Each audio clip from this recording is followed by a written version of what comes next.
Ataques, atentados, ejecuciones. Jalisco vive en medio de una guerra declarada por el Mencho. Las últimas acciones pusieron al Estado en alerta máxima. Militarizan la ciudad de Monterrey, Nuevo León. Efectivos del ejército recorren las calles ante el temor de que los Zetas cumplan sus amenazas. Ya nos hacía falta. Si no lo paran a tiempo, Donald Trump podría convertirse en el próximo presidente de los Estados Unidos. Solo la idea provoca miedo, pero ¿qué harán los latinos para descarrilar sus intenciones? Panos aquí en este país, no creo que lo vayamos a dejar ganar. El poderoso Chapo Guzmán se doblega. El clamor desesperado y angustioso que hace desde el altiplano a sus abogados prefiere una fría cárcel en Estados Unidos que una tumba en México. Una negociación con el gobierno norteamericano. En vivo, transmitiendo a todo Estados Unidos y el resto de América. Esto es Noticiero Cierre de Edición con Pedro Ferriz. Hola, ¿qué tal? Muy buenas noches, bienvenidos a Cierre de Edición. Les saluda con gusto Pedro Ferriz. Comenzamos con la información. Vamos a Jalisco, en donde se vive un ambiente de miedo en las calles. No se sabe en qué momento los sicarios del Mencho van a lanzar un nuevo ataque contra las autoridades. René Ascue ha seguido de cerca los últimos ataques y nos tiene un recuento. Vamos contigo, René. Adelante. Buenas noches, Pedro. Los sangrientos atentados contra las autoridades de Jalisco continúan. Esta vez, el objetivo del cártel Jalisco Nueva Generación era el presidente municipal y el director de Seguridad Pública de Agualulco de Mercado. La pesadilla comenzó cuando iban llegando el alcalde y el director de la policía a la comandancia y un comando fuertemente armado los emboscó, encerrándoles el paso. Inmediatamente soltaron una lluvia de balas sobre sus camionetas. Cuando llegaron los refuerzos, los sicarios, al tratar de huir, chocaron contra las instalaciones del DIF y desaparecieron a pie. Las otras dos camionetas dispararon contra la puerta de la comandancia para evitar que salieran más uniformados al rescate, pero minutos después llegó el ejército y policías de la Fuerza Única Regional, pero los asesinos ya habían abandonado el lugar. Cuando llegaron los soldados, aseguraron la zona. El alcalde y el alto mando de la policía fueron trasladados a Guadalajara ilesos para mayor protección, por si los comandos de la muerte regresaban a terminar con la vida de las autoridades del municipio. Pedro, los ataques del cártel Jalisco cada vez son a las autoridades de mayor rango. Su plan es que nadie quiera esos puestos y poder ellos colocar a su gente para quedarse con el control de todo el estado. Continuamos pendientes por cualquier novedad. Mientras, regresamos contigo a los estudios, Pedro. Muchas gracias, René. Te agradezco mucho la información. Nos vamos a Monterrey, Nuevo León, donde está a punto de estallar una nueva guerra entre los carteles. Nuestra corresponsal Daniela Aburto asegura que como primer medida, el gobernador ordenó militarizar la ciudad. Este es su informe. Adelante, por favor. La militarización de la ciudad de Monterrey, Nuevo León, ya era inevitable.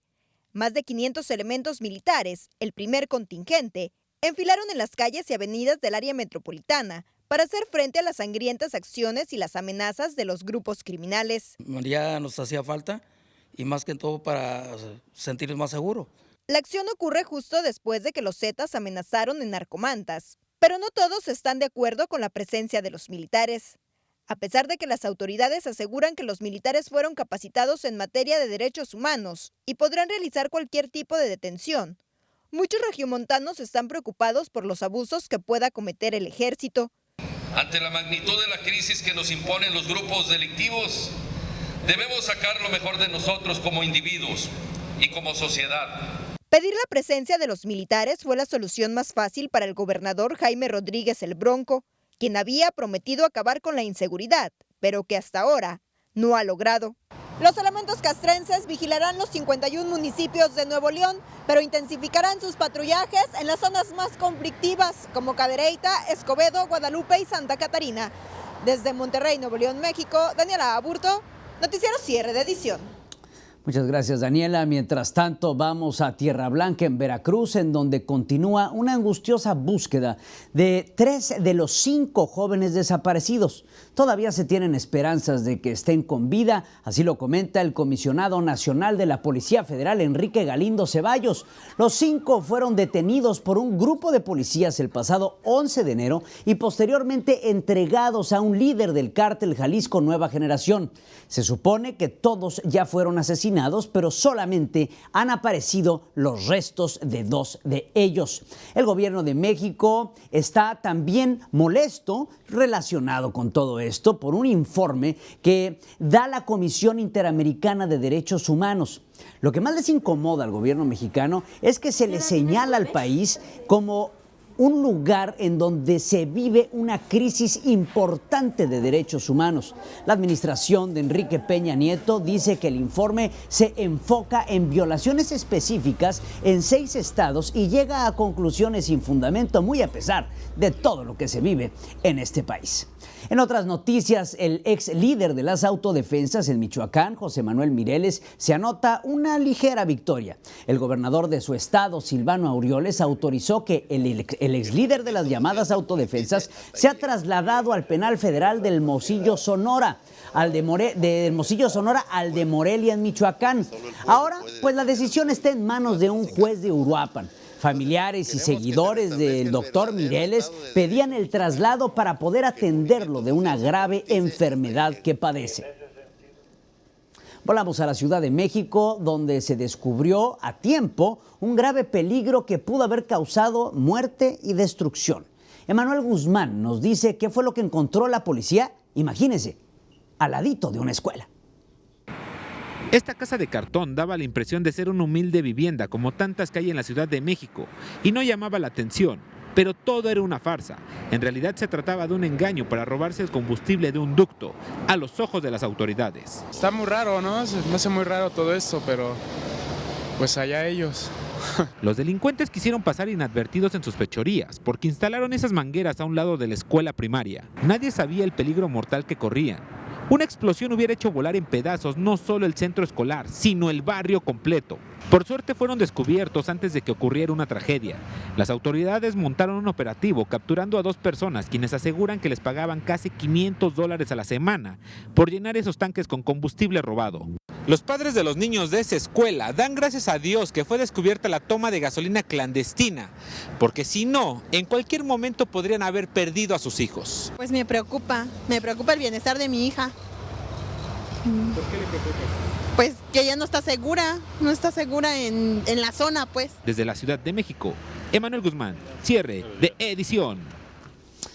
No se vaya, aún tenemos mucho más aquí en Cierre de Edición al regresar.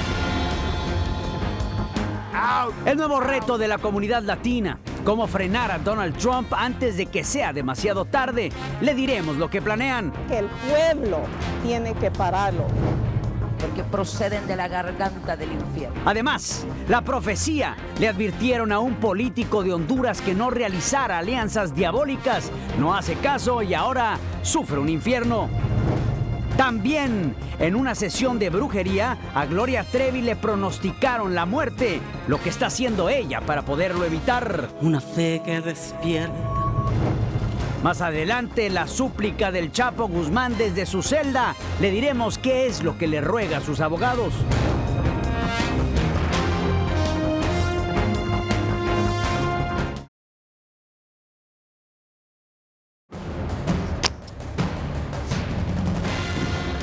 Los inmigrantes latinos están convencidos que de llegar a la presidencia Donald Trump, esto sería caótico. Vamos con Rosa María Orbach y algunas de las sugerencias que proponen para frenarlo. El fenómeno racista de nombre Donald y apellido Trump ya se le salió de control a los republicanos y ahora no saben cómo pararlo. Lo peor del caso es que de seguir así, puede llegar a ser presidente de este país. Para los jóvenes latinos, sería una catástrofe. Escuche por qué. Si gana el presidente él, pues todos lo vamos a empatar a México. Y ya. Es como Hitler él. Es por racista. O sea, ¿te regresarías a México? Pues sí, pues se va a poner las cosas peor. Tiene la mente de un niño de 9 años. con eso no se puede ser un presidente, porque luego sí va a andar peleando con todos, porque también es racista. Los estudiantes no toleran esta retórica antiinmigrante. Yo creo que somos tantos latinos o hispanos aquí en este país, no creo que lo vayamos a dejar ganar. Pero ¿cómo frenar al magnate que quiere crear megamuros y deportar a millones de inmigrantes? La estratega política Ana Cubas dijo: si su propio partido republicano no ha podido pararlo, significa que el pueblo tiene que pararlo. Pues de los resultados del supermartes, la esperanza es que los demócratas tienen que apretar el paso. Así lo indica el activista Ben Monterroso. Tenemos que asegurarnos que la persona que sea electa sea una persona que pueda propiamente representar nuestros valores y nuestros intereses. Ante el resultado del supermartes, pues la única manera de poder frenar a Donald Trump, según los analistas políticos, es que los latinos se unan y ejerzan su derecho a votar. Desde Los Ángeles, California, soy Rosa María Orbach, cierre de edición. El supermartes también ya ha dejado víctimas. Una de ellas es el republicano Ben Carson. El neurocirujano decidió abandonar la carrera a la nominación presidencial. Deja un camino político por delante, escribió Carson en un mensaje a sus seguidores. Sin embargo, añadió que su movimiento va a continuar. Y mientras la carrera por la nominación continúa, los republicanos insisten en destruir el alivio migratorio de Barack Obama. José Luis Muñoz nos dice qué es lo que se está preparando para poderlo lograr.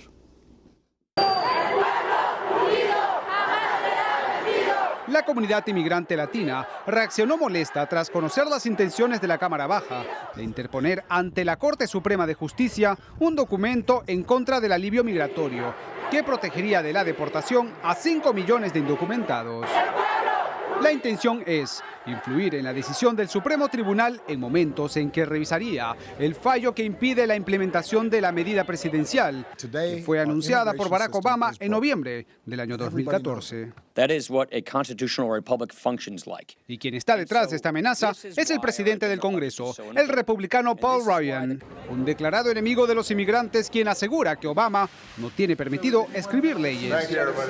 Los republicanos están agotando sus últimos cartuchos por temor de que la Corte Suprema de Justicia falle a favor del alivio migratorio, que incluiría la ampliación del DACA y la implementación del DAPA, que favorecería a indocumentados con hijos nacidos en los Estados Unidos. El próximo mes la Corte Suprema escuchará a ambas partes y emitirá una decisión en junio, a solo 7 meses de que Obama deje la Casa Blanca. José Luis Muñoz, noticiero, cierre de edición. Nos vamos al otro lado de la frontera, a Ciudad Juárez, Chihuahua, a donde llegaron cientos de cubanos con la intención de cruzar a los Estados Unidos después de largos meses de travesía.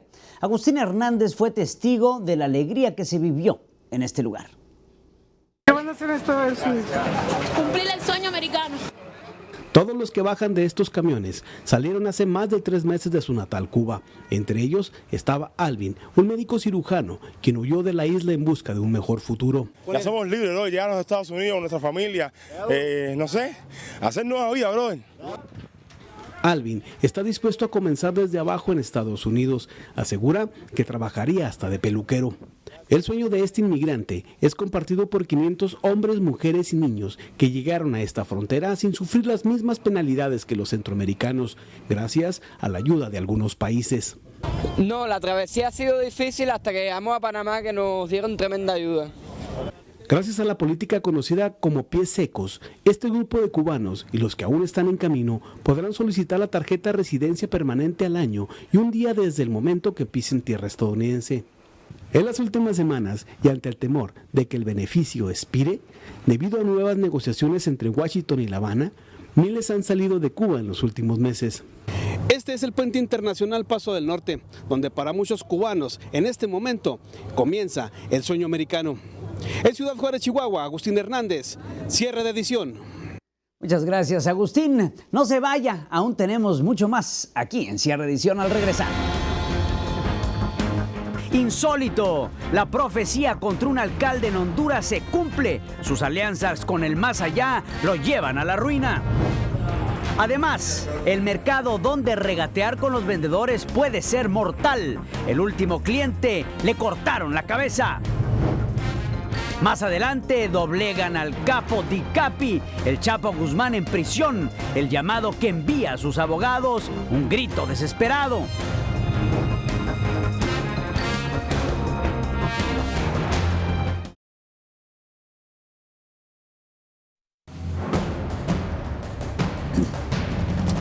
En el pueblo de Talanga, en Honduras, al alcalde le advirtieron de una profecía, que no hiciera pactos con el demonio, pero el político no le dio importancia. Edith Copeland nos dice que ahora el alcalde vive un verdadero infierno. Hay contrataciones y hay convenios que no se pueden hacer, porque proceden de la garganta del infierno. Con esas palabras, la pastora evangélica le profetizó al alcalde de Talanga, Neptalí Romero, sobre las alianzas y contrataciones que no debía hacer con el diablo. Pero él no le creyó y la profecía se cumplió. Fue capturado en la operación Avalancha por estar vinculado con la Mara Salvatrucha 13 y ahora vivirá en el mismo infierno de la cárcel por los delitos de extorsión. Dios mismo es el que pone y el que quita. Y este es el tiempo que Dios ha establecido para ti, el cual tendrás que aprovechar. Otro que también cayó en la operación Avalancha fue Osvaldo Osorio, quien es fiscal de delitos comunes en San Pedro Sula y también es compinche de la Mara Salvatrucha. Los hondureños dicen que hay que ponerle más atención a las profecías en las iglesias, porque aunque algunas no se cumplen, puede ser que otras sí, como en el caso del ahora encarcelado alcalde de Talanga. En Tegucigalpa, Honduras, Edith Copeland, Noticiero Cierre de Edición. Y vea usted, este siguiente video muestra los extremos a los que puede llegar una persona enloquecida. En las imágenes se observa un vendedor y un cliente que están discutiendo en un mercado callejero en China. De pronto ocurre lo inesperado. El vendedor toma un hacha y le corta la cabeza al cliente. Lo inexplicable es que pues nadie intervino, nadie hizo nada para que esto no pasara. Finalmente, después de este acontecimiento, fue arrestado el asesino. Y esta historia que le voy a presentar, aunque parece sacada de una película de terror, es totalmente real. El barco que ven en pantalla iba rumbo a las costas de Cuba cuando fue interceptado. Lo misterioso es que nadie respondía a las advertencias que le hacían por radio. También, lo más impresionante ocurrió cuando los guardacostas subieron a la embarcación, no encontraron tripulación alguna. Al investigar, descubrieron que se trataba del navío SS Cotopaxi, que fue desapareció en el Triángulo de las Bermudas hace más de 90 años. Verdaderamente increíble lo que vemos, pero vea, otra historia similar y mucho más reciente. Pescadores de Filipinas encontraron, así como se muestra en esta fotografía, el cuerpo momificado de un alemán dentro de un velero a la deriva. La víctima es Manfred Fritz, quien sufrió una crisis cardíaca y su cuerpo desnudo fue hallado sobre la mesa de la cabina principal. Desde hace un año no se sabía nada de este hombre que naufraga y acaba siendo una momia. No se vaya, aún tenemos mucho más aquí en Cierre de Edición. El Chapo Guzmán se encuentra en la desesperación. La angustiosa petición la hacen sus abogados. Además, la aterradora muerte que le pronosticaron las cartas a Gloria Trevi, ella se prepara para evitarla.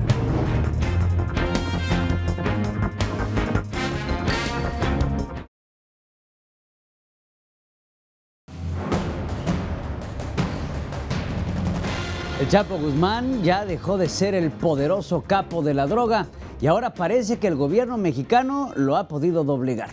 Tan difícil es su situación que en las últimas horas lanza un desesperado llamado a sus abogados, como se lo explico a continuación. Ahora resulta ser que el Chapo Guzmán suplica a sus abogados que le busquen de la manera más rápida posible su extradición a los Estados Unidos. O sea, esa es la intención de una negociación con el gobierno norteamericano. Al parecer, los perros custodios y sus ladridos, así como los constantes rondines a los que ha sido sometido el capo de la droga después de su tercera aprehensión y de su segunda fuga, ya llegaron a los nervios del capo de la droga. La pérdida de los privilegios, o lo que llama él una constante violación a sus derechos humanos, lo han llevado a suplicar por algún acomodo, una fría celda en los Estados Unidos. Pero muchos lo quieren por aquí. California, Texas, Illinois, New Hampshire, Florida, Arizona y Nueva York, todas estas cortes están más que dispuestas a brindarle una cama de concreto a Guzmán Loera. La pregunta todavía queda en el aire. ¿A qué se debe este repentino cambio de actitud? ¿Habrá una negociación con la DEA? ¿Algunos años en la congeladora, un facelift y ahora sí a gozarla? ¿Será el sapo que está buscando la Agencia de Administración Antidrogas? Solo el tiempo lo dirá. Para cierre de edición, yo soy Pedro Ferriz. Gloria Trevi es una fanática del esoterismo y también muy supersticiosa. Por eso tomó la decisión de vender su avión cuando una bruja le leyó las cartas y le dijo que su vida corría peligro y podía morir de la misma forma que Jenny Rivera. Pero como necesita un avión por sus múltiples giras de trabajo, ha decidido comprar una aeronave que Shakira puso a la venta por $3.5 millones. Los invito a que nos sigan a través de nuestras redes sociales. Aquí las tiene en pantalla. @N_Estrella TV, cierre de edición en Facebook y Noticiero Estrella TV. Los espero el día de mañana. Yo soy Pedro Ferriz y recuerde, hagamos historia.